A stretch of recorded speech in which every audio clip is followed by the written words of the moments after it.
ہتھیار ڈالنے کی ضرورت نہیں ہے. ایک دن آئے گا جب حکومت اور اقتدار ہمارے ہاتھوں میں. تو ہارتا وہ ہے جس کی امید ختم ہو جاتی ہے. جو مایوس ہو جاتے ہیں وہ ہارتے ہیں. لیکن انتظار ظہور حضرت مہدی عجل اللہ تعالی فرجہ الشریف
آپس اسی طرح ہے.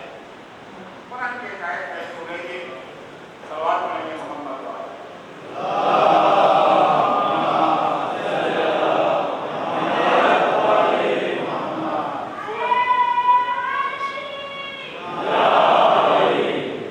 سورہ اسراء کی آیت نمبر 33 33 آیت سورہ اسراء. ارشاد ہوتا ہے کہ وَلَا تَقْتُلُوا نَفْسَ الَّتِي حَرَّمَ اللَّهُ. انسان کی زندگی کا احترام ہے، اللہ نے اسے محترم بنایا ہے. اس کی زندگی چھین لینا جائز نہیں ہے. قرآن کہتا ہے لا تقتلوا نفس التي حرم اللہ الا بالحق.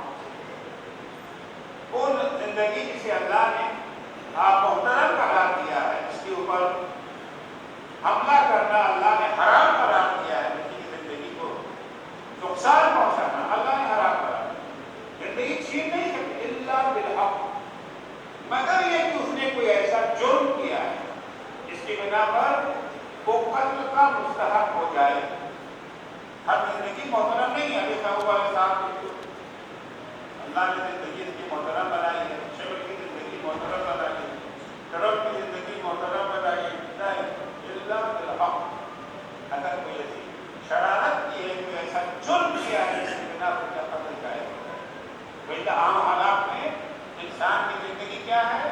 محترم ہے، اس کے اوپر آس نہیں آ سکتی.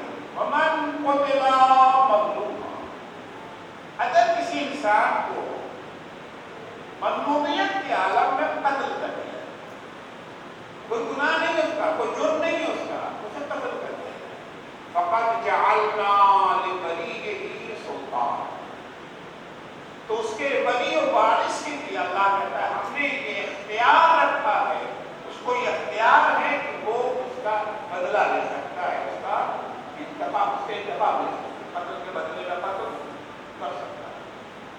ولا یسرف فی القتل، اب جب بدلہ لینے آپ چلے اس میں زیادتی نہیں کرنا چاہیے. اس نے ایک کو مارا تو آپ نے 10 کو مارا، اس کا آپ کو حق نہیں. وقال منصورا، اور جسے کسی قصاص کا انتقام لینے کا حق ہے اللہ اس کی نصرت ہے. بدل قرآن کیا ہے؟ اب اس آیت میں ظاہری معنی، اس آیت میں 3 نقطے ہیں. پہلا نقطہ کیا ہے کہ کسی انسان کو مظلومیت کے ساتھ یہ جو ہے قتل کر دیا گیا.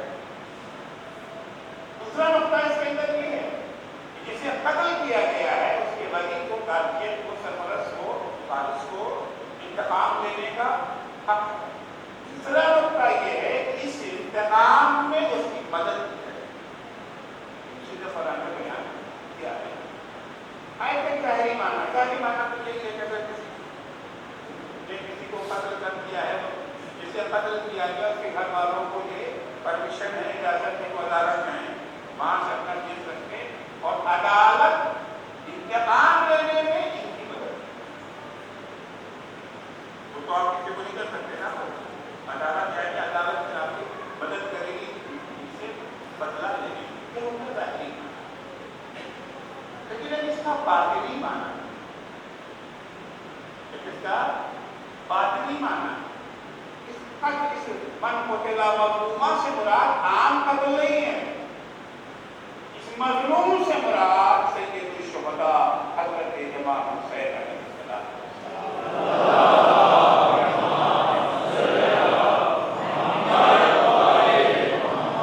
اور ولی سے مراد حضرت بقیۃ اللہ العظم امام زمانہ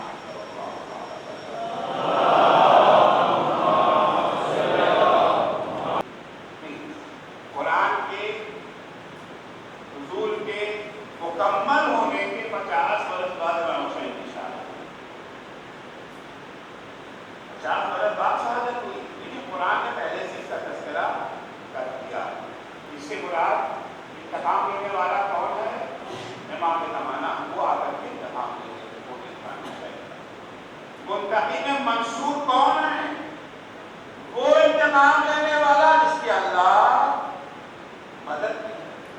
منتقم منصور قرآن کے دیکھیے وہ دعائیں ہم لوگ پڑھتے ہیں ہے نا، اے المنصور على من اعتدى عليه أين المنصور على من اعتدى عليه أين الطالب بدم المقتول بكربلاء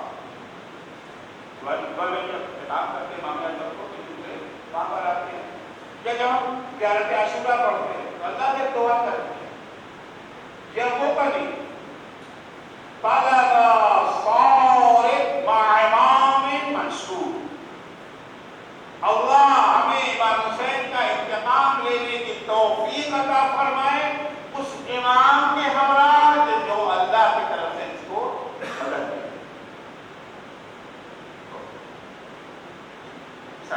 گفتگو چل رہی کہ آیا عاشور میں اور امام زمانہ کے ظہور میں کوئی آپس میں ربط ہے یا ربط نہیں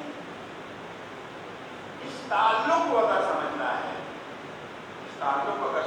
ہے انتظار میں اور عاشورہ میں جو ربط ہے پہلے یہ جان لیجیے کہ شیعت کے لیے چار اہم پلر چار اہم ستون چار اہم بنیادیں ایک پلر کا نام ہے بیست ایک پلر کا نام کیا ہے بیست بیست سے کیا مراد ہے بیست یعنی اللہ نے اپنا پیغام اپنے بندوں تک پہنچانے کے لیے اپنے بندوں کی تربیت کرنے کے لیے کچھ ہادی کچھ رسول بھیجے چنانچہ قرآن مجید میں لقد من اللہ علی المؤمنین اذ بعث فیہم رسولا من انفسہم يتلو عليهم آياته ويعلمهم الكتاب والحكمة وإن كانوا من قبل لفي ضلال مبين یقیناً اللہ کا احسان ہے مومنوں پر کہ ان کے درمیان میں سے ایک رسول کو اللہ نے بیشک یعنی بھیجنا ایک رسول کو اللہ نے بھیجا کاہے کے لیے بھیجا یتلو علیہم آیاتہ ان کے سامنے وہ اللہ کی آیتوں کی تلاوت کرتا ہے ویعلمهم الکتاب والحکمہ وَيُزَكِّيهِمْ ان کے نفسوں کا تزکیہ کرتا ہے نفسوں کو پاک بناتا ہے وَيُعَلِّمُهُمُ الْكِتَابَ وَالْحِكْمَةَ اور کتاب و حکمت کی انہیں تعلیم دیتا ہے وَإِنْ كَانُوا مِنْ قَبْلُ لَفِي ضَلَالٍ مُبِينٍ اگرچہ وہ اس سے پہلے کھلی ہوئی گمراہی ایک چیز ہمارے عقیدے میں کیا ہے جیسا کہ اللہ نے نبیوں کو بھیجا ہے چار ستونوں میں ایک ستون کا نام کیا ہو گیا ایک ستون کا نام ہے بیست دوسرے ستون کا نام ہے غدیر بیست اگر بیست پر ایمان نہیں ہے کسی کا رسولوں کے آنے پر اگر ایمان نہیں ہے تو غدیر پر ایمان ہونا میں کوئی فائدہ نہیں پہنچا ہے پہلی بنیاد وہ ہے تو بیست کے ذریعے اللہ کا پیغام اللہ کے ہدایت نمائندگی کرتا ہے دوسرے کیا ہے غدیر اگر کسی نے غدیر کو نہ مانا اس کے لیے بیشک بیکار بیشک کا کوئی فائدہ نہیں ہے کیونکہ جب اعلان غدیر نہ کرنے کے جرم میں پیغمبر کی نبوت پر خطرہ آتا ہے نا آیت میں یا ایھا الرسول بلغ ما انزل الیک من ربک وان لم تفعل فما بلغت رسالتہ یہ حبیب و پیغام پہنچا دی غفرنامی کو اور آپ نے یہ نہ پہنچایا گویا آپ نے رسالت کا کوئی کام کیا ہی نہیں بیشک آپ کی بیکار ہے جب غدیر کا اعلان نہ کرنے کی وجہ سے خدا دھمکی دے رہا ہے کہ آپ کی بیشک بیکار چلی جائے گی تو اگر بیشک کو نہ مانا اگر غدیر کو نہ مانا جائے اعلان نہ کرنے کی جب اتنی اہمیت ہے تو اپنا ماننے کا کتنا بڑا بڑا ہوگا لہذا اگر کوئی غدیر کو نہیں مانتا ہے اس کی بیشک بیکار ہے جیسا تو کوئی غدیر اس کے بعد کیا چیز ہے ہمارے پاس اس کے بعد ہے یہ جو ہے ظہور اس کے بعد ہے عاشورہ اس کے بعد عاشورہ کی بات ہے عاشورہ کیا ہے عاشور کے دن بیست اور غدیر کو زندہ کیا کیونکہ لوگ بیست کو بھی بھول چکے تھے غدیر کو بھی بھول چکے تھے اگر کربلا نہ ہوتی اگر عاشور نہ ہوتا نہ کسی کو بیست یاد رہ جاتی نہ غدیر رہ جاتا آپ دیکھیں امام حسین علیہ السلام نے کربلا پہنچنے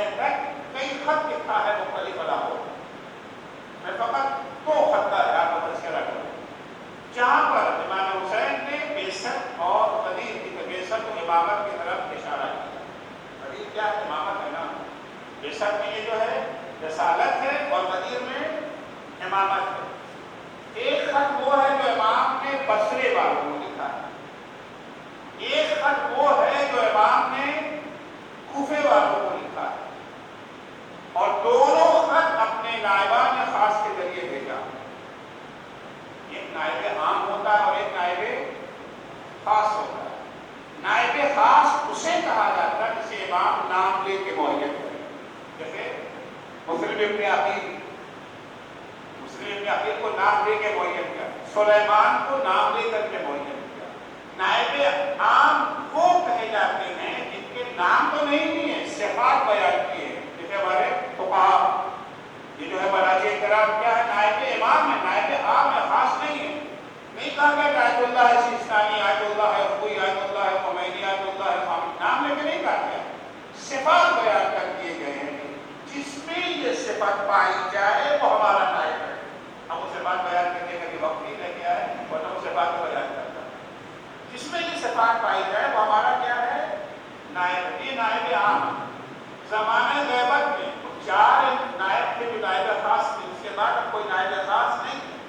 اگر کوئی دعویٰ کرتا ہے کہ میں نائب خاص ہوں تو حدیثوں میں کو جھوٹ بولتا ہے. اب اگر ہے تو نائب تو نائب خاص, ایک نائب خاص کا نام ہے مسلم ابن عقیل, ایک نائب خاص کا نام ہے سلیمان, اور دونوں ابن زیاد کے حالات دیکھتا ہے. منزل میں جابر اہم شخصیت تھی, ان کے یہاں سلیمان کو خط دے کر کے بھیجا. منزل بن جابر اس خبیث نے مال دنیا کے لالچ میں آ کر کے ان کو لے جا کر کے ابن زیاد کے حوالے یہ برانڈ کے قاصد ہے, وزیر بن کے ہے, نائب بن کے ہے, کہ کیوں ہوتا ابن زیاد کو واپس. اور جناب مسلم نے اپنے کا واقعہ آپ کا ذرا سنتی رہتے ہیں, بیان کرنے کی ضرورت نہیں ہے.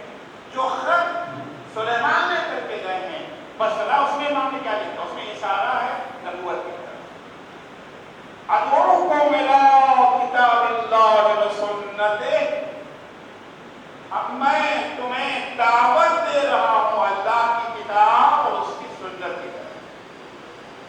فإن السنة قد أميتت والبدعة قد أحيت. آج کے حالات یہ ہیں کہ نبوت مٹ رہی ہے, رسالت کا فاتحہ پڑھا جا رہا ہے, سنت رسول خدا کو مردہ بنا دیا. سنت رسول خدا یہ تو نہیں کہتی کہ ظالم و فاسق و فاجر کو حاکم بنا دیا. آج سنت رسول خدا کو قدموں تلے روندا جا رہا ہے اور بدعتوں کو زندہ کیا جا رہا ہے. ان تسمعوا قولی وتطیعوا امری, اگر تم ہماری باتوں کو سنو گے اور ہمارے امر کے حکم کے پیروی کرو. دو باتیں ہیں, سن لینا کافی نہیں ہے, سن کے نعرے لگا دینا, خوش ہو جانا کافی نہیں ہے. حسین سے وابستگی کے لیے 2 چیزیں ضروری ہیں. نجات پانے کے لیے 2 چیزیں ضروری ہیں, ایک ان کی تعلیمات کو سننا, سمجھنا, اور سمجھنے کے بعد عمل کرنا. سن تو لیا, سمجھ تو لیا, لیکن عمل کرنے کو تیار نہیں, کوئی فائدہ نہیں ہے. امام فرماتے ان تسمعوا قولی, اگر میری باتوں کو سنو گے, وتطیعوا امری, اور ہمارے امر, ہمارے احکام, ہمارے فرامین کی اطاعت کرو گے, اهدکم سبیل الرشاد, تو میں تمہیں ہدایت کے راستے پر. جب کوئی انسان ہدایت کے راستے پر لگا دے گا, اس راستے کا خاتمہ جنت کے سوا اور کچھ نہیں. تو یہ جنت کب ملے گی, ان کے قول کو سنیں. اس میں یہاں پر امام نے کس طرح اشارہ کیا ہے, رسالت کو زندہ کرنے کی طرح اشارہ کیا.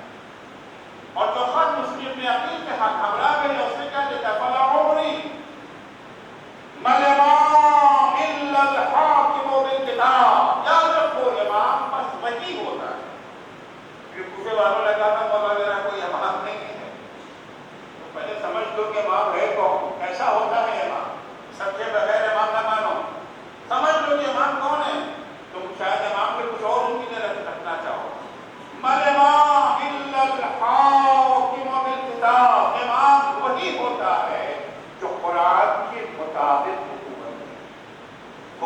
بچانے کے لیے قرآن سے انحراف نہ ہوتا نا کبھی کبھی. اب کیا کرے صاحب, وہ بچانا حکومت کو بچانا ہے نا, ٹھیک ہے, تو چار قتل باتیں غلط باتیں کرتے کیا کرے, حکومت کو حاصل کرنا پڑتا ہے, حاصل کرنا چلتا ہے. نہیں نہیں, مَلِمَا إِلَّا الْحَاكِمُ بِالْكِتَابِ وَالْقَائِمُ بِالْقِسْطِ. امام وہی ہو سکتا ہے جو عدل کو پائے. اگر وہ عدل قائم نہیں کر پا رہا ہے, اس کا مطلب ہے کہ وہ امام نہیں. وَالدَّائِنُ بِدِينِ الْحَقِّ, اور اپنی پوری زندگی دین حق کے لیے وقف. الحافظ نفسه على طاعة الله, اپنے نفس کو اللہ کے لیے وقف کرے. وہی کرے جو اللہ چاہتا ہے, وہی سوچے جو اللہ چاہتا ہے. یہ ہوتا ہے امام. تو بطرے والے خط میں امام نے کس چیز کا اشارہ کیا ہے؟ رسالت تک. رسالت خطرے میں ہے. کوفے والے خط میں اشارہ کر رہے ہیں کہ امامت خطرے میں ہے. کربلا میں حسین نے رسالت کو بھی بچایا, امامت کو بھی بچایا. تو بے شک آغاز دین خدا ہے, غدیر تکمیل دین خدا. دین خدا مکمل ہوا. اور عاشور کیا ہے؟ عاشور جو دین جو ہے مٹ رہا تھا, جو بے شک سے شروع ہوا تھا, غدیر کا مکمل ہوا, تو دین جو ہے مٹ رہا تھا, ختم ہو رہا تھا. عاشور نے اسے زندگی بخش دی. بے شک غدیر عاشور. اب مرحلہ کیا تھا؟ دین تو بچ گیا, آج دین ہے ہمارے سامنے, لیکن کیا مقصد دین میں پورا ہو رہا ہے؟ دین کاہے کے لیے آیا تھا؟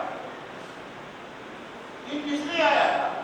نماز پڑھوانے کے لیے, روزہ رکھوانے کے لیے, حج کروانے کے لیے, داڑھی رکھنے کے لیے, پردہ کرنا, سب واجبات ہیں, اہم ہیں. مقصد دین نہیں. مقصد دین کیا ہے جو پورا نہیں ہوا ابھی تک؟ لِيَقُومَ النَّاسُ بِالْقِسْطِ. سورہ حدید میں ہے. سورہ حدید کی 25ویں آیت ارشاد ہوتا ہے, لَقَدْ أَرْسَلْنَا رُسُلَنَا بِالْبَيِّنَاتِ وَأَنزَلْنَا مَعَهُمُ الْكِتَابَ وَالْمِيزَانَ. ہم نے اپنے رسولوں کو ایسے دلیلیں دے کے بھیجا جو کاٹے نہ کر سکتے, ان کے ہمراہ کتاب بھیجا, یہ جو ہے میزان بھیجا. کاہے کے لیے بھیجا؟ سارے انبیاء 1,24,000 انبیاء کس لیے آئے؟ قرآن و توریت و انجیل و زبور کس لیے نازل ہوئی؟ مقصد کیا ہے ان کا؟ ایک جملہ, لِيَقُومَ النَّاسُ بِالْقِسْطِ, تاکہ سماج میں عدل پائے. عدل قائم ہے؟ قائم ہے عدل اس وقت؟ نہیں ہے. تو دین تو بچ گیا, مگر مقصد دین پورا نہیں ہو رہا ہے.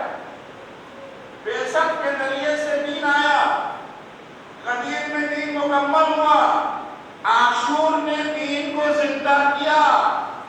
اب باقی رہ گیا دین کو مکمل کرنا, دین کے مقصد کو پورا کرنا, عدل کا قیام. عدل اس وقت قائم ہوگا جب حضرت بقیت اللہ العظم عجل اللہ تعالی فرجہ شریف کا ظہور.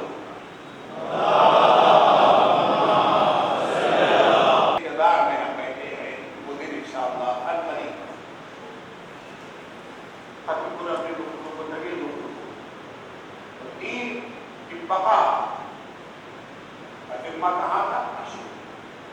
مقصد کو پورا کرنے کا ذمہ امام کا, بچانے کا ذمہ حسین. حسین نے دین کو بچانے کے لیے سب کچھ ہوتا, کچھ نہیں بچایا. عام طور پہ جب لوگ قربانی دیتے ہیں تو کچھ قربان کرتے ہیں, کچھ بچاتے ہیں. کچھ بچا لیں. سیلری ملی تھا 50,000 روپئے سیلری لے کے باہر نکلے, بعض غریبوں کو دیکھا, بعض محتاجوں کو دیکھا, انسانیت یاد دے کر 5,000 سب کے بعد کچھ بچا کر مطلب حسین نے کیا بچایا جو کچھ بھی تھا حسین کے پاس, سب قربانی کچھ نہیں. قربانی کا آواز کہاں پہ شروع ہوتا ہے, کہاں پہ آواز ہوتا ہے؟ مدینے سے. بیعت کا تقاضا ہوا. بیعت یعنی اسلام کے خاتمے کو حسین قبول مہر لگا دے.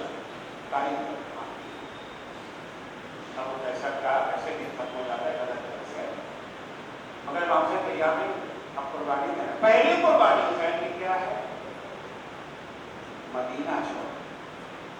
ابھی تو حسین کے لیے مدینہ شہر نہیں، مدینہ حسین کا صرف وطن نہیں ہے، مدینہ یادوں کا مرکز ہے. اسی مدینے میں نانا کا مزار ہے، مدینہ نہیں چھوٹ رہا ہے، نانا کا مزار چھوٹ رہا ہے. اس مدینے میں وہاں کی قبر ہے، مدینہ نہیں چھوٹ رہا ہے، وہاں کی قبر چھوٹ رہی ہے. اس مدینے میں بھیا حسن کی تربت ہے، مدینہ نہیں چھوٹ رہا ہے. امام اشباہ میں آنسو بہ رہے ہیں، معمولی قربانی نہیں ہے حسین. مولا رخصت آخر کے لیے نانا کی قبر پہ آئے، نانا کی قبر سے لپٹ کر کے حسین کا وقتا رو رہے ہیں، روتے روتے آنکھ لگ گئی. خواب میں نانا کو دیکھا، کہتے نانا آپ کی قبر میں تھوڑی سی جگہ حسین کے لیے نہیں ہے. پیغمبر فرماتے بیٹا ان اللہ شاء یراک قتیلا، اے میرے لال اللہ کی مرضی یہی ہے کہ تم راہ خدا میں قتل کیے جاؤ، تمہاری شہادت کے بغیر یہ دین بچے گا. حسین قربانی کے لیے تیار ہو گئے، شہادت کے لیے آمادہ ہو گئے، مدینہ چھوڑنا چاہتے. رخصت آخر کے لیے نانی ام سلمہ کے پاس ہے. نانی میں مدینہ چھوڑ کے جا رہا ہوں، میرے لال اگر تم نے جانا چاہیے کر دیا جاؤ، لیکن ایک بات کا خیال رکھو، عراق کا رخ مت کرنا. کیوں نانی اماں کا بیٹا میں نے تمہارے نانا سے سنا ہے کہ میرا حسین 3 دن کا بھوکا پیاسا سرزمین عراق پر ذبح کیا ہے. نانی اماں مجھے پتا ہے، میں جانتا ہوں، میں تو اس زمین کو بھی پہچانتا ہوں جہاں میرا لہو بہے گا. نانی اماں اگر آپ چاہیں تو ہم آپ کو زمین کی زیارت بھی کرا سکتے ہیں. ہاں بیٹا تمہارے نانا سے زمین کی زیارت کا بڑا ثواب سنا ہے. ایک دفعہ حسین نے اشارہ کیا، ساری زمینیں پست ہوئی، زمین کربلا بلند ہوئی. حسین نے کہا نانی اماں وہ دیکھیے وہ جگہ ہے جہاں بہن زینب کے نانے میں مارے جائیں گے. یہ وہ جگہ ہے جہاں میرا قاسم گھوڑے کے ٹانگوں سے اس کی لاش پامال کی جائے گی. نانی اماں وہ جگہ ہے جہاں میرے علی اکبر کے سینے میں برچی لگے گی. نانی اماں وہ مقام جہاں عباس کے شادی طلب ہوں گے. نانی اماں ارے وہ جگہ دیکھ رہی ہے، یہ وہ جگہ ہے جہاں میرا شیر خار اسرار کربلا کے 3 بھگ کے بیچ سے تکلا چھلے گا. اور رانی اماں وہ نشیب جو نظر آ رہا ہے یہی وہ جگہ ہے جہاں آپ کا حسین 3 دن کا بھوکا پیاسا شمر کے کل خنجر سے ذبح کیا جائے گا. میرے ماں نے کچھی خاک اٹھا کر کے نانی ام سلمہ کے حوالے کی. نانی اماں جب یہ خاک خون میں تبدیل ہو جائے تو سمجھ لیجئے گا کہ آپ کا حسین مارا گیا. ام سلمہ نے اس خاک کو اس خاک کے پہلے میں رکھا جو خاک رسول خدا نے دی تھی. دن گزرتے گئے، رجب کا مہینہ گزرا، شعبان، رمضان، شوال، ذوالقعدہ، ذوالحجہ تک کہ محرم کا مہینہ آ گیا. پہلی محرم گزر گئی. جب 10ویں محرم آئی، عصر عاشور کے دن عصر کے وقت ام سلمہ کی آنکھ لگ گئی. خواب میں کیا دیکھا؟ رسول اللہ آئے ہیں، غریبان چاک ہے، بال بکھرے ہوئے ہیں، سر پہ مٹی پڑی ہوئی ہے، پاؤں پر ہے ننگے پہ. اے اللہ کے رسول میں کیا دیکھ رہی ہوں؟ ارے کیا ام سلمہ ارے میرا حسین کربلا میں مارا گیا. اب تو ام سلمہ اٹھی، مٹی کے پاس دیکھ گئی تو کیا دیکھا؟ خون تازہ ابل رہا ہے، سر پیٹنے لگی، ہائے میرا حسین مارا گیا. الا لعنت اللہ علی قوم الظالمین وسيعلم الذین ظلموا أي منقلب ينقلبون. ہمارے اللہ مجھے واسطہ ہے محمد و آل محمد علیہ السلام کا، ہماری مختصر سی عبادت کو قبول فرما. محبوب صدقے میرے بیت اطہار علیہ السلام کے توفیق عنایت فرما. اس بارے عذاب میں اس کربلائی ایام میں ہم امام حسین کی تعلیمات کو سمجھیں اور سمجھ کے اس پر عمل کریں. بارے اللہ صدقے محمد و آل